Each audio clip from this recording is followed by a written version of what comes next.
Hi friends, ఈరోజు మనం Musafir cafe గురించి పూర్తి రివ్యూ తెలుసుకుందాం. ఈ వెబ్ సిరీస్ ఎలా ఉంది, ఎవరు చూడాలి, ఎవరు స్కిప్ చేయొచ్చు, స్పాయిలర్స్ లేకుండా తెలుసుకుందాం. ఇక కథ విషయానికి వస్తే ముసాఫిర్ కేఫ్ కథ ప్రధానంగా ప్రేమ, జీవితంలో తీసుకునే నిర్ణయాలు, జ్ఞాపకాలు మరియు ముందుకు సాగడం చుట్టూ తిరుగుతుంది. కథలోని పాత్రలు తమ భావోద్వేగాలను చేసే ప్రయాణాన్ని చాలా సహజంగా చూపించారు. పెద్ద ట్విస్టులు లేదా యాక్షన్ కంటే మనసుకు దగ్గరగా ఉండే ఎమోషన్స్కే ఎక్కువ ప్రాధాన్యం ఇచ్చారు. ఇక ప్లస్ పాయింట్స్ గురించి వస్తే మొదటగా నటీనటుల ప్రదర్శన చాలా బాగుంది. ప్రధాన పాత్రల తమ క్యారెక్టర్కు పూర్తి న్యాయం చేశారు. సినిమాటోగ్రఫీ చాలా అందంగా ఉంది. కెఫే వాతావరణం, లొకేషన్స్, విజువల్స్ ప్రేక్షకులను ఆకట్టుకుంటాయి. బ్యాక్గ్రౌండ్ మ్యూజిక్ కూడా ప్రతి సీన్కు మంచి ఫీల్ను తీసుకొస్తుంది.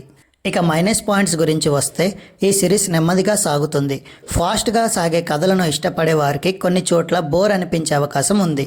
అలాగే కొన్ని పాత్రలకు ఇంకా కొంచెం ఎక్కువ స్క్రీన్ టైం ఉంటే బాగుండేదనే ఫీలింగ్ కలుగుతుంది. ఇక ఈ సిరీస్ ఎవరు చూడొచ్చు, ఎవరు స్కిప్ చేయొచ్చు అనే విషయానికి వస్తే రొమాంటిక్ డ్రామాలు, ఎమోషనల్ స్టోరీస్ మరియు రిలాక్స్గా చూసే కంటెంట్ ఇష్టపడే వారికి ఈ సిరీస్ మంచి ఎంపిక. యాక్షన్, థ్రిల్లర్ లేదా వేగంగా సాగే కథలను మాత్రమే ఇష్టపడే వారికి ఇది అంతగా నచ్చకపోవచ్చు. మొత్తం మీద ముసాఫిర్ కేఫ్ ఒక ప్రశాంతమైన, భావోద్వేగాలతో కూడిన వెబ్ సిరీస్. ఇది ప్రతి ఒక్కరికి నచ్చకపోయినా మంచి నటన, అందమైన విజువల్స్ మరియు హార్ట్ ఫెల్ట్ స్టోరీ కోసం ఒకసారి తప్పకుండా చూడొచ్చు.